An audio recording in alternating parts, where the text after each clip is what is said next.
మా కరెస్పాండెంట్ నరసింగరావు బీఆర్ఎస్కు సంబంధించి ఎలాంటి అప్డేట్ ఉందనేది ఇస్తారు. Narasingarao, good evening.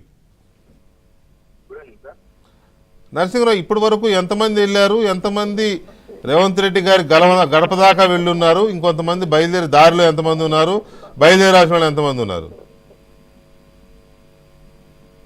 ఇప్పుడు ఇటు శాసనసభలో కానీ ఇటు శాసన మండలిలో కానీ టిఆర్ఎస్ పార్టీని ఖాళీ చేసి దాంట్లో కలిపేసుకోవడమే టార్గెటెడ్ గా కాంగ్రెస్ పార్టీ అడుగులు ముందుకేస్తుంది. అదైతే మనకు స్పష్టంగా కనిపిస్తుంది. గతంలో బీఆర్ఎస్ పార్టీ శాసనసభలో శాసన మండలిలో ఏ విధంగానైతే ఎల్పీల విలీనం అనేటువంటి ఒక దుష్ట సాంప్రదాయానికి తెరలేపిందో ఇది మనం అంటున్నది కాదు, చర్చ కూడా. ఎందుకంటే ఎమ్మెల్యేలు కలిసారనేటువంటి మాటను కాంగ్రెస్ చేసింది, కాంగ్రెస్ హయాంలోనే జరిగింది. వైఎస్ రాజశేఖర రెడ్డి మా 10 మందిని తీసుకున్నారని గగ్గోలు పెట్టినటువంటి కేసీఆర్ మళ్ళీ అధికారంలోకి వచ్చిన తర్వాత అంతకు మించి చేశారు. అంతకు మించి ఎంత అనంటే ఏకంగా శాసనసభ పక్షాన్ని విలీనం చేసుకోవడం అనేటువంటి ఒక సాంప్రదాయానికి ఇచ్చలేస్తారు. శాసన మండలిలో శాసనసభ పక్షాన్ని విలీనం చేసుకునే ఒక సాంప్రదాయానికి కేసీఆర్ తెరలేపారన్న స్పష్టంగా చెప్పొచ్చు. అటు తెలుగుదేశం పార్టీకి సంబంధించినటువంటి ఎమ్మెల్సీలను ఎమ్మెల్యేలను కలిపేసుకొని ఎల్పీల విలీనం అన్నారు. ఇటు కాంగ్రెస్ పార్టీకి సంబంధించినటువంటి ఎమ్మెల్సీలు ఎమ్మెల్యేలను కలిపేసుకొని ఎల్పీల విలీనం అన్నారు. సో ఇప్పుడు ఈ నేపథ్యంలోనే ఇప్పుడు వాళ్ళు ఏమీ మాట్లాడలేనటువంటి ఒక నిస్సహాయ స్థితిలో ఉన్నారనేటువంటిది కూడా మనకు స్పష్టంగా అర్థమవుతుంది.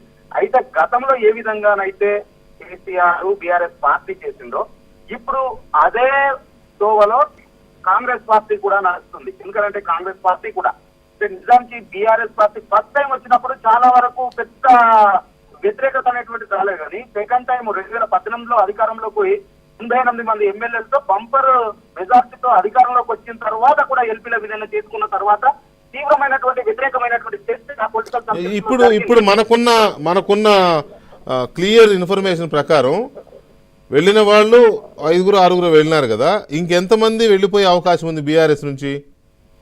ఇప్పుడు శాసన మండలిలో బీఆర్ఎస్ ఎల్పీ విలీనం సిఎల్పీలో జరగాలి అనంటే 16 మంది ఎమ్మెల్సీలు వెళ్లాల్సింది బీఆర్ఎస్ పార్టీ నుంచి కాంగ్రెస్ పార్టీలోకి.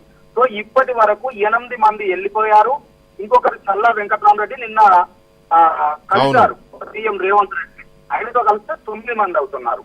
సో ఇంకా చాలా మంది కూడా ఇప్పుడు కౌన్సిల్ చైర్మన్ అయితే చేరలే గాని ఇప్పుడు ఆల్రెడీ వాళ్ళ కొడుకు అమిత్ రెడ్డి చేరిపోయారు. బండా ప్రతాప్ చేరతారనేటువంటి ప్రచారం ఉంది. ఇంకా అదే లైన్ లో చాలా మంది కూడా చేరతారనేటువంటి చర్చ ఉంది. సో ఇప్పటికైతే 9 మంది చేరిపోయినట్లే. 16 మందికి 9 మంది చేరిపోయారంటే ఇంకో 7 అఫీషియల్ గా చేరాల్సి ఉంది. అందుకు అవసరమైనటువంటి ఎమ్మెల్సీలు కూడా కాంగ్రెస్ పార్టీతో టచ్ లోకి వెళ్లారు. ఈ వితిన్ 10-15 డేస్ లోనే ఆ ప్రక్రియ అంతా కూడా పూర్తి అయిపోతుందండి. ఎమ్మెల్యేల సంగతి ఏంటి? ఎమ్మెల్యేల విషయానికి వస్తే కూడా దాదాపుగా 26 మంది ఎమ్మెల్యేలు బీఆర్ఎస్ పార్టీ నుంచి కాంగ్రెస్ పార్టీలో చేరితే ఎల్పీ విలీనం అనేటువంటిది జరిగిపోతుంది. సో ఇప్పటికైతే 6 చేరిపోయారు.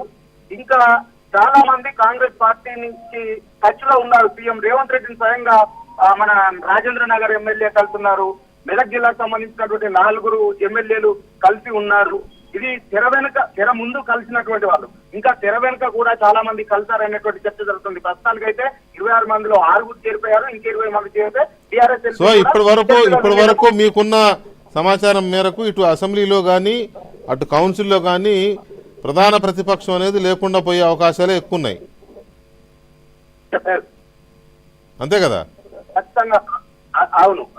ఇటు 16 మంది ఎమ్మెల్సీలు కలిసిన తర్వాత ఎల్పీ విలీనమైందనంటే ఇంకా ప్రధాన ప్రతిపక్షం అక్కడ ఉండదు. 26 మంది కలిసి ఇక్కడ విలీనమైతే ఇక్కడ కూడా ప్రధాన ప్రతిపక్షం అనేటువంటిది